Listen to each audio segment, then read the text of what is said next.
Hello everyone. So in this lesson, we are going to study about on how to estimate the uncertainty of our measurement. Now, as you can see there on the screen, we have the two children which are measuring their pencil and crayon. So sometimes we just ask ourselves, as we have our measurement, if can we really get the correct measurement using our devices, or as we measure, is there any error present that might affect our measurement? So you just always have to remember that as you do measurement, you didn't measure it wrong. So it is just about the accuracy of our measurement. And always bear in mind that no measurement is ever exact. And every measurement that we make is best an estimate. So as we talk about measurement, we have here the three terms which are very important. So we have the trueness, precision, and accuracy. So as you can see there, we have the following values that might give us the idea on what is trueness and precision. So let us talk about trueness first. So this refers to the actual value of our measure or the closeness to the real value.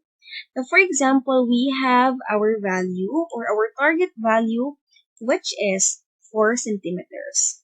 Now, using our measuring tool, we are able to get 39.8 centimeters. So, this value that we have obtained is close to the real value. So, therefore, we can say that our measurement is true. Now, for precision, this refers to the closeness of values or the repetition of values. Now, let's say, for example, as we use our measuring tool, we are able to get values such as 38.5 centimeters, 39.2 centimeters, 38.7 centimeters, 38.9 centimeters, and 39.1 centimeters.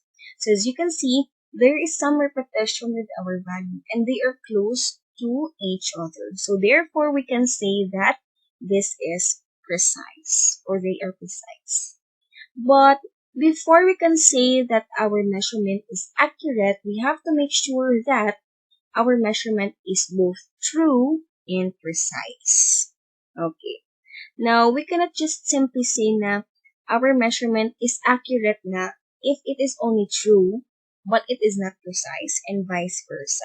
So there should be always a presence of the two terms, which are the trueness and the precision. Okay. So having our measurement, always remember that we might encounter some errors. And we have here the two types of errors, which are the random error and systematic. So for the random error, this usually affects the precision of our measurement. And take note that this is unavoidable. It's because sometimes, for example, the weather condition is one of the factors that might affect these our measurement. So that is under the random error. Now, for example, no, if you have an experiment, for example, in science, and you want to determine the amount of the temperature that you need in order to cook the raw egg under the heat of the sun. However, during your experiment, bulti lang naggalom or naggloomy ang weather. So what will happen is, your result or your data that will be gathered in your measurement or in your experiment will be affected because of the weather condition. So that is an example of a random error. So in order for us to avoid or to lessen random error, we must collect the data from a larger number of samples. Okay, kailangan you will gather multiple data to make sure or to lessen the random error. Okay? So, for the systematic error, this refers to the trueness, or this affects, the trueness of our measurement. But this is avoidable because this is predictable. So, one good example naman of systematic error is when you use a triple beam balance. So, before you will use a triple beam balance in your chemistry, experiment, you have to make sure that it is well calibrated.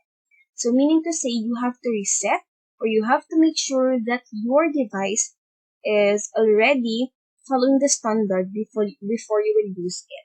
Hindi pwedeng wala pa siya na-adjust and after that, gingamit mo na siya. So, probably, it will give you inaccurate result. So, in order to avoid systematic error, you have to have a proper calibration of the instrument. But one good thing about this error is this is avoidable. Okay? So, as we talk about those two errors, so these actually will show us, this diagram or this graph, will actually show us its relationship to the trueness, accuracy, and precision of our measurement. So as you can see here on our graph, so with the high trueness of our measurement, there is low existence of systematic error.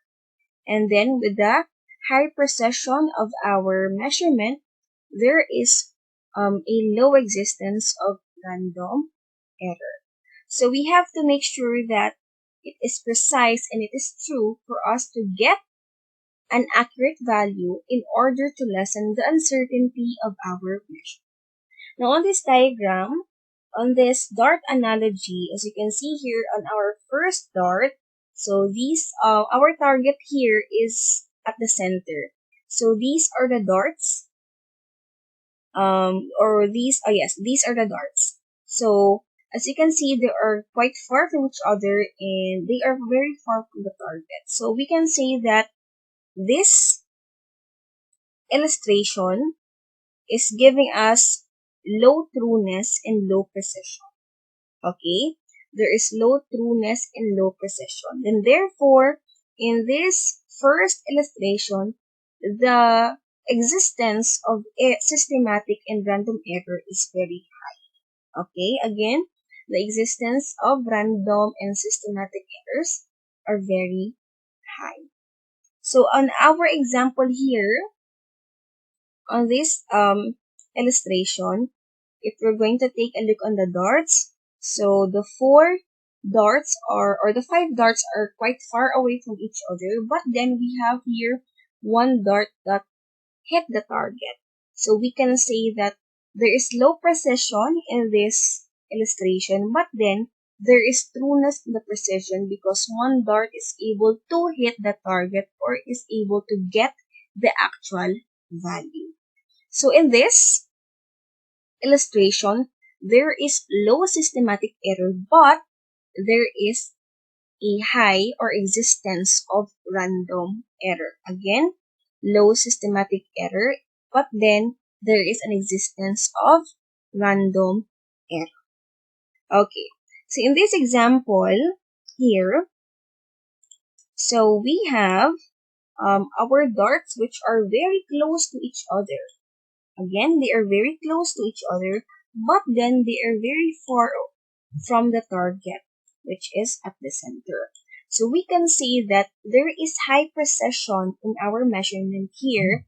However, there is low trueness. Again, there is low trueness in our measurement. Okay? So, what can we say about the errors? What can we say about the existence of errors? So, in this example, there is less existence or there's no existence, but we can say that there's no existence of random error. However, there is the existence of systematic error. Okay? Again, there is an existence of systematic error, but there is no random error because this is precise. Okay. So here, as you can see, we have here all the darts which hit the target and they are close to each other. So we can say that there is high precision and high trueness with our measurement. And so with this, we can say that our measurement has high accuracy and there is low uncertainty. Again, there is low uncertainty. So as we talk about uncertainty, so this refers on the degree of the imprecision of our measurement. So as we look for the uncertainty of our measurement, so for example, no, just like for example, if magwash ka sa imong hands using safeguard, so there is 99.99% that we can say that our measurement is accurate. However, there is still 0.01% uncertainty. So we cannot say, as being said by earlier, no, there is no such thing as exact measurement. So here goes our 0.01 uncertainty. So this will give us the idea that there is some degree, there is a degree of imprecision during our measurement. So this is what we're going to do later. We will be looking for the amount of uncertainty that is existing as we have our measure. Okay. So as we talk about uncertainty, let us have here the least count. So actually, least count refers to the smallest interval in our measuring tool. So I have here the caliper and the ruler. So this is for the ruler, as you can see. So this is 1 centimeter, 2 centimeters, 3 centimeters, and so on. Now, as you can see here on our ruler, we have here the smallest intervals.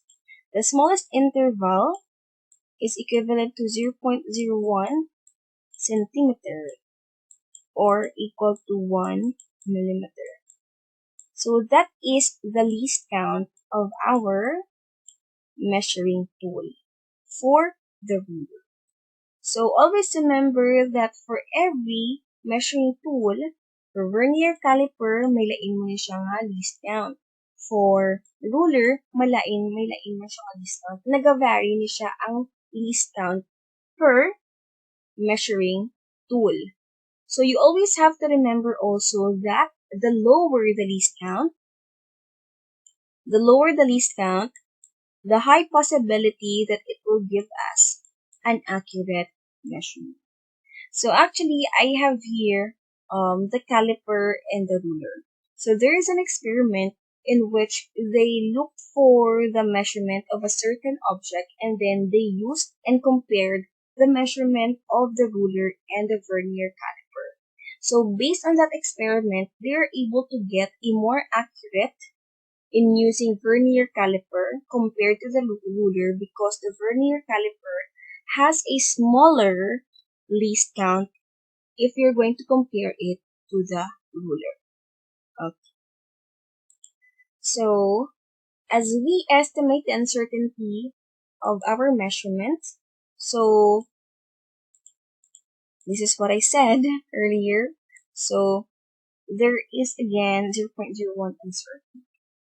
But, in estimating that kind of uncertainty or in looking for that kind of uncertainty, so we have actually some equations that we need to follow or take note in order for us to determine the degree of uncertainty present in our measurement. So here, so in order for us to look for it, we can use our equation. Sorry. Let me erase this one. So we can use our equation. Uncertainty. Oh, let me just type it na lang because my penmanship is not that very good. Okay, I have here uncertainty is equal to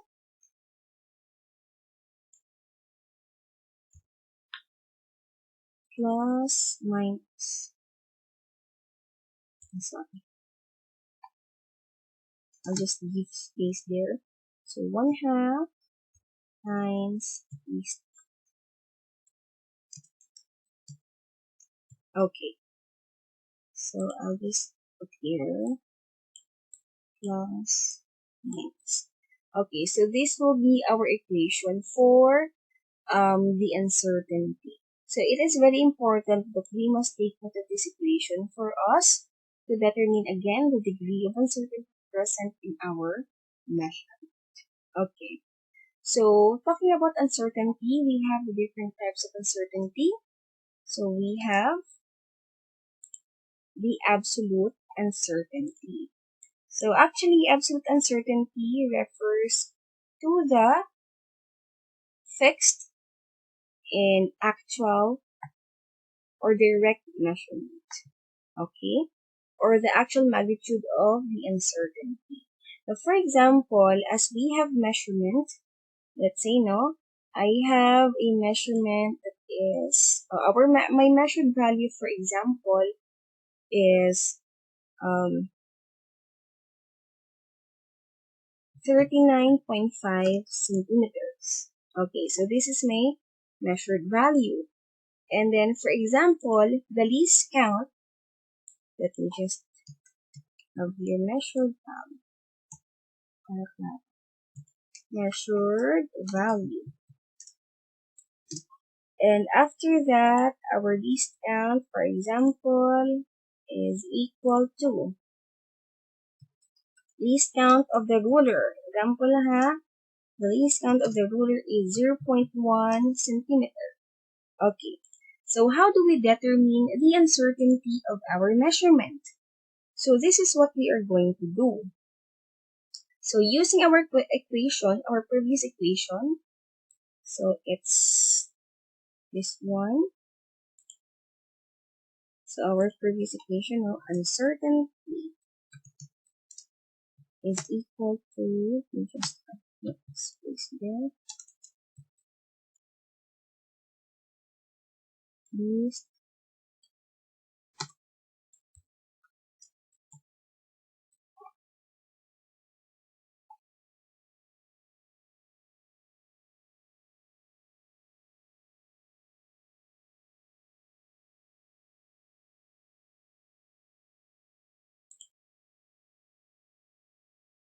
okay.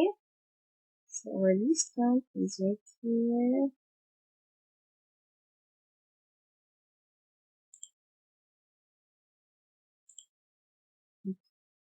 So let me write here plus minus. Sorry, plus minus. I'll just erase.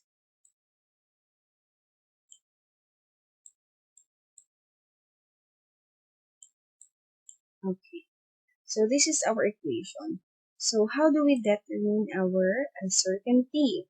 So in order for us to determine the uncertainty, we just have to substitute the value in our equations. Uncertainty, so we'll have this one. Uncertainty is equal to plus minus, let me just have there, 1/2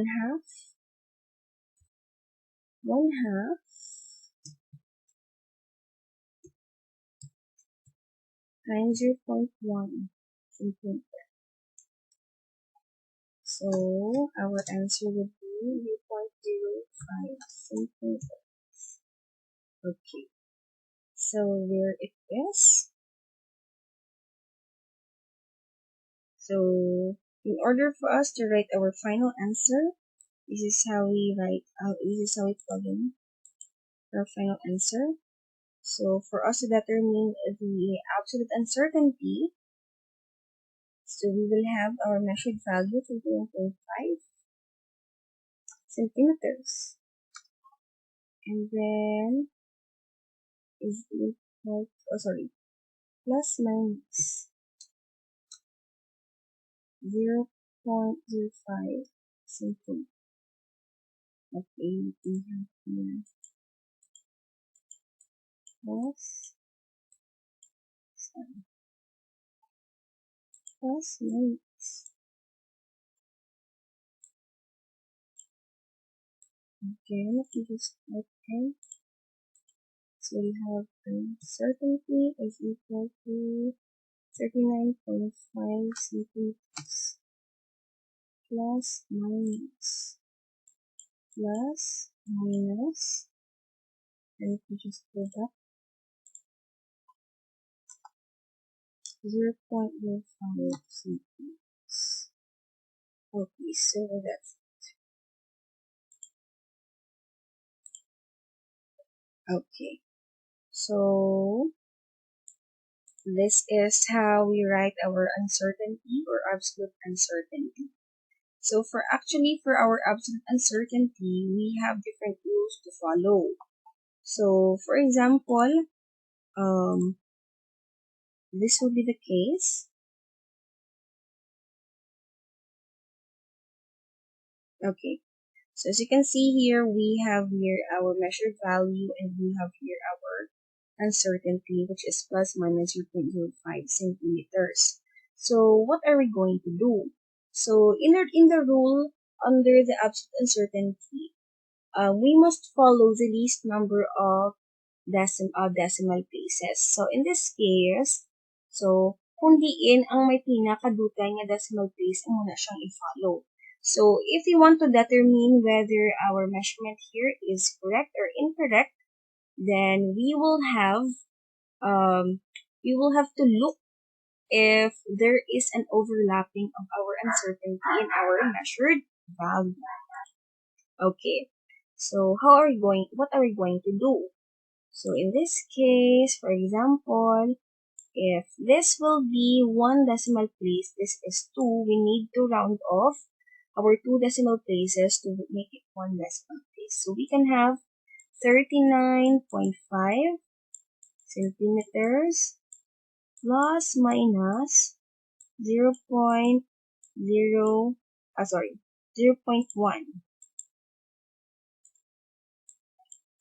centimeter. So by this, we are able to see that both of our values have one decimal place. Okay? Kinanglan ang mo gina siya. But for example, if we have here the measured value, which is equivalent to 39.52 centimeters. So here we can make use of our 0.05 centimeters uncertainty, which is based on our calculation here. So in our first example, gin-round off na lang siya to follow the rule of decimal places in the absolute uncertainty. Kaya kinanglan pareho ang number of decimal places nila. So for example, your measured value is 39 lang for example. Whole number, let's say. Our measured value, for example, is 39 centimeters. So we can have here our sample niya, kinanglan ng aton nga what you call this? Ang aton nga uncertainty kinanglan naka whole number mo na siya. Kung for example, 50 ml plus minus, we have 1 ml man nga uncertainty. Kung whole number, kung 1 decimal 1, kung 2 decimals 1. If they don't have the same number of decimal places, you need to follow the least number of decimal places. Then therefore, you need to round off your okay. I hope that it is clear. Okay. Now moving on, let us try to check whether you're able to get or you're able to report the measurement correctly or not. Okay. Now, for example, you can pause your video and try to answer. So for this, is this correct or incorrect? And then, how about this one? Incorrect or correct? This one? Okay, so we have here the 4 values. And we have here the 5th value. So I'm sorry if it's not visible on your end, but this is 16.12 plus minus 0.01. So you can pause your video and try to answer these values, whether this is reported correctly or not. Okay, I hope that you're done. So let us try to check if reported correctly or incorrect. So for the first value, this is correct.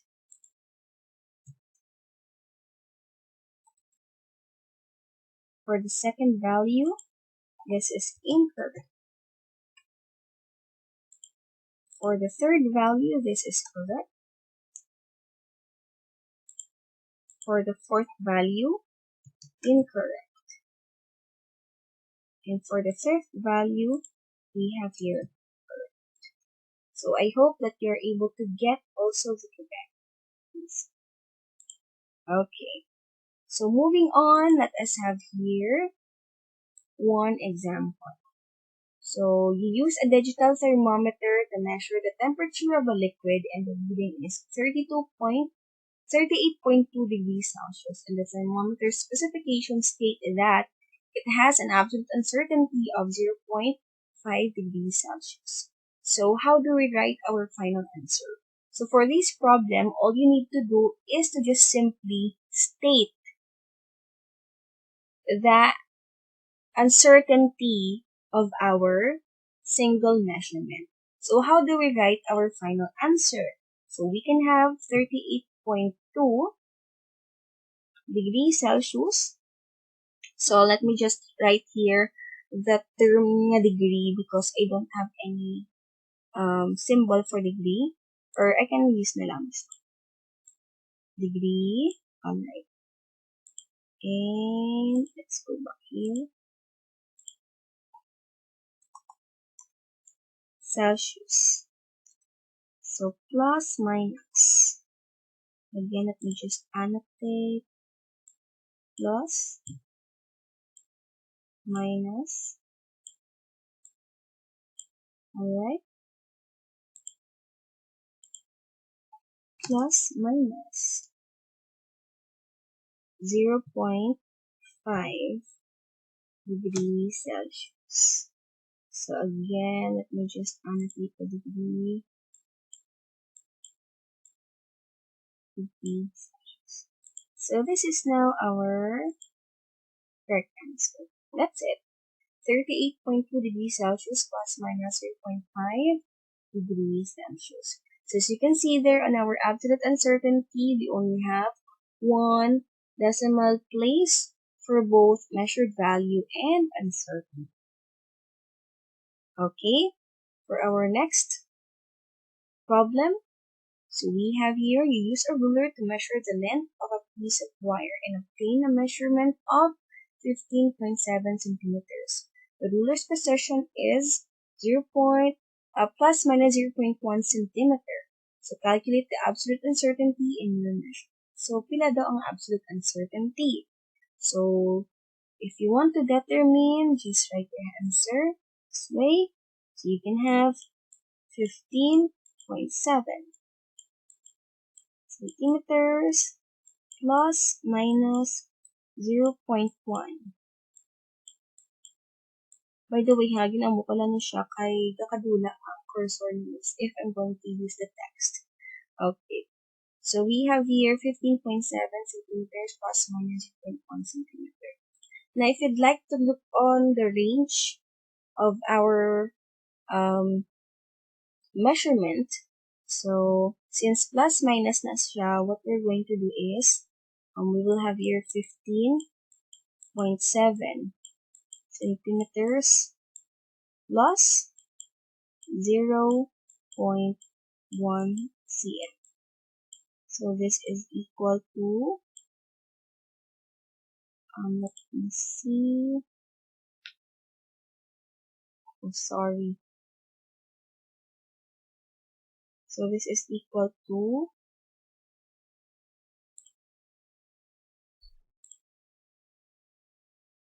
I'll just put it here because it's not and I cannot write anything now. So anyway, this is 15.8 centimeters. So this is the highest value of the range. So next, we have here 15.7 centimeters minus 0.1 cm. So this is, so I'll just erase this one. Okay, so our answer is 15.6 cm. So as you can see, this will be the range of our uncertainty. It's in between 15.8 centimeters and 15.6 centimeters. So there you go. Ano mo siya? And to express your uncertainty, this is how you write it. That's it. Nothing more, nothing less. Okay. So I hope that it's clear on you. So umula na siya on how to get the absolute uncertainty. Next, let's have the relative uncertainty. So for the relative uncertainty, we're going to look for the proportion of the, or the percentage of our uncertainty from a single measure. So if earlier in our absolute uncertainty, there is a rule that we have to follow in which the decimal places of our absolute uncertainty in our measured value should have the same number of decimal places. So for the relative uncertainty, there is no specific rules for significant figures. So regardless if sino man ang mas damo decimal place, kay percentage, kay measured value, it is still okay. Okay? So we only just follow the number of decimal places sa kay absolute uncertainty but not on the relative uncertainty. Okay.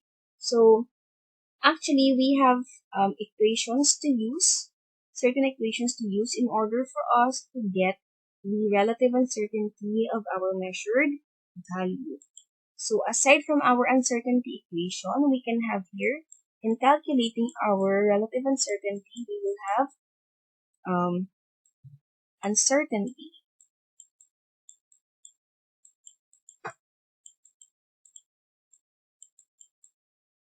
over the measured value. Again, I'll just annotate because nagkakadula ang cursor ni Miss if mag-use ko text. Although hipid siya tulukon, however, nagulayan si Miss kung paano magpangita sa cursor. So, I'll just use this one, ang pen. Okay. So, for fraction uncertainty, you can just simply divide the uncertainty that you have calculated divided by the measured value. If you want to look for the percentage uncertainty, just simply multiply it to 100%. Again, kung fraction lang na uncertainty, so divide nyo lang sila nga duwa. If gusto nyo siya pangitaon ang percentage, automatically, the quotient of these two values will be just multiplied to 100%. Okay, so that's it. So let me just remind everybody that in order for us to get the uncertainty, we will have plus minus 1/2 times the least count. So I hope that you just get alright. So let us try to use this problem to see whether we're able to understand on how to get the relative uncertainty. So you use a digital scale to measure the mass of an object and it weighs 145 grams. The scale specifications state that it has an absolute uncertainty of plus minus 2 grams. Calculate the relative uncertainty in your mass measurement and express your answer properly. So how do we write our final answer? So here it is. So we will have here our given values. So this is very important that we must know what are the given values before we actually solve for the unknown value. So the given, so the measured value is equal to 145 grams.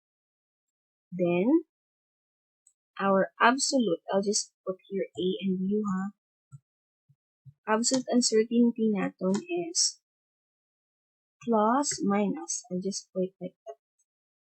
I'll just write it in this way. Okay, I'll just note na lang. I-annotate ko lang later. So, 2 grams. So, ma-annotate lang si Miss. Plus minus. Para clear sa puntanan. Okay. So, we want to determine, we are required to look for the percentage uncertainty. The percentage uncertainty. So, how do we solve for it?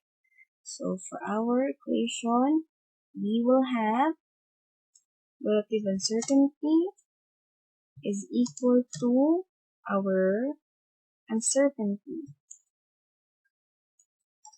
over measured value.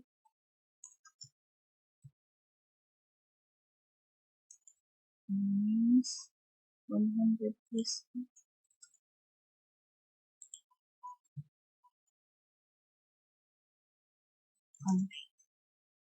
So, this is what we're going to do.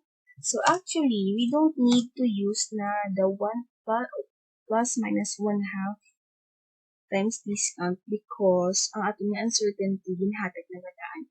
We'll just use kagina ang plus minus 1/2 discount if and only if there's no given value of uncertainty. But on this case, in tagaan tangadaan sa absolute uncertainty, so hindi na siya kinahanglan natin ito pang tao. Okay? So we just have to substitute the value in our equation. By the way, as we solve for the relative uncertainty, always remember that it is unitless. So we have to remove or cancel the units. 100%. So on this case, we will be crossing out these units. Okay. So next, we will have relative uncertainty is equal to, we'll just calculate. So let me just use our calculator. I'll use this one, okay? So 1 divide 145. This is equal to, let me use, let's say 5 decimal places. Okay. Actually, 5 decimal places is very long. So I'll have here 0.01379, right? Times 100%.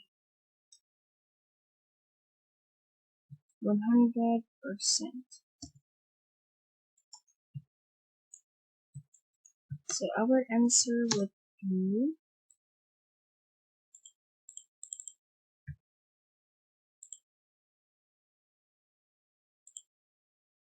our answer would be 1.38. I'll just use 2 decimal places. Percent. Okay, so this is our relative uncertainty. So how are we going to express our final answer? So to express our final answer, this is what we're going to do. So we have here 145 grams. And then we can just annotate plus minus 2 grams,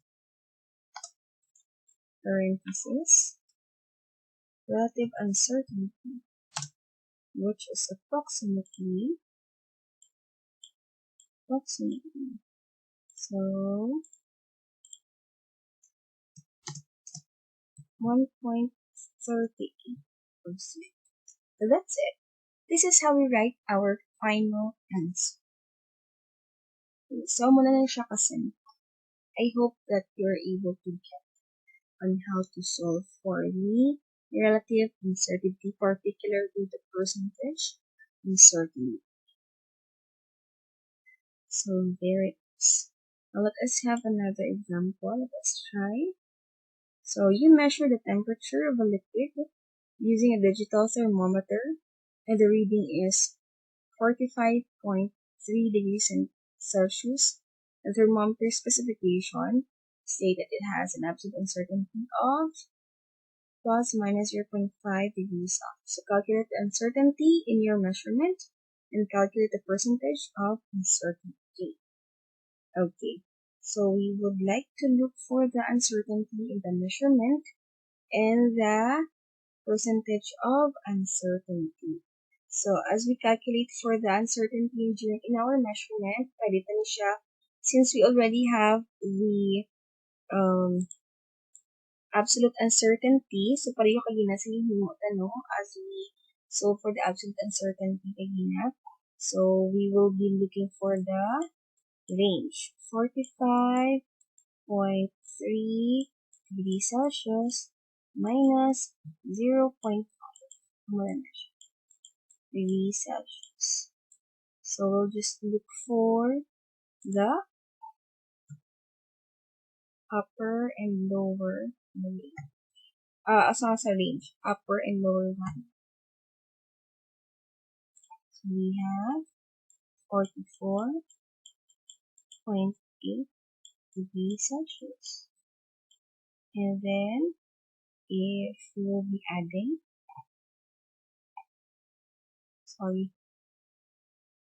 if we will be adding our value, so we will have 45.3 plus 0.5. So we will have 45.3 degrees Celsius plus 0.5 will be 45.8 degrees Celsius. Sorry, I can no longer annotate now. So it's degrees Celsius. Later is the convention. As it's here on. Okay. So for the range of our uncertainty, we will have it from 44.8 degrees Celsius to 45. So many siyang uncertainty of our measurement. That's the range of the uncertainty. Next, calculate the percentage. So parehas lang siya gyapon kini. Calculate the percentage. So we will have here RU is equal to, I'll just calculate it directly because we don't have enough space now. So the uncertainty is 0.5 degrees Celsius. Degrees Celsius divided by 45.3 degrees Celsius. Degrees Celsius times 100%. Okay. So what are we going to do is we'll just simply, okay, here is the calculator. So you will have 0.5 divided by 45.3. That is equal to, sorry, this is equal to this value 0.01103752759 times 100 is equal to this. So the relative uncertainty of our measurement is around 1.10%. Relative uncertainty is equal to 1.10%. So how do we express our final answer? So our final answer, so this is how you write our final answer. We will have 45.3 degree Celsius plus minus 2.5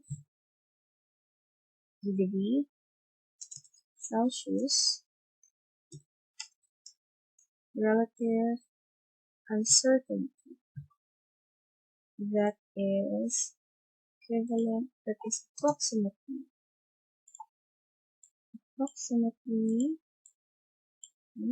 sorry,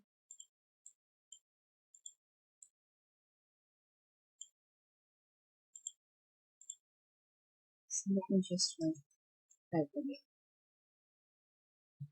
Final answer, 45.3 degrees Celsius plus minus, okay, plus minus 2.5 degrees Celsius relative uncertainty is approximately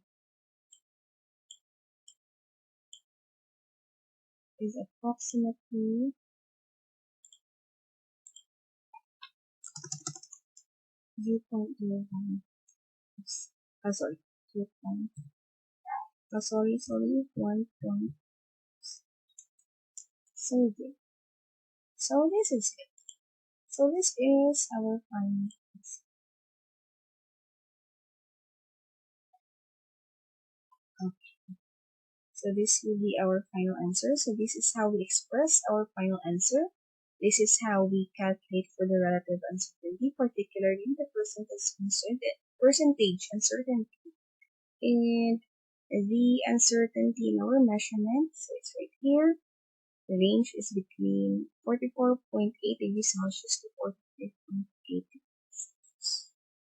Okay, so I hope that is clear on your end, and if you have some questions or any clarifications, feel free to chat on the comment section. So if there are any corrections with my calculation, please do not hesitate to tell me. I am very willing to make some revisions in my video. Thank you everyone for listening, and I hope that you learned something. So this will be all. Goodbye and God bless.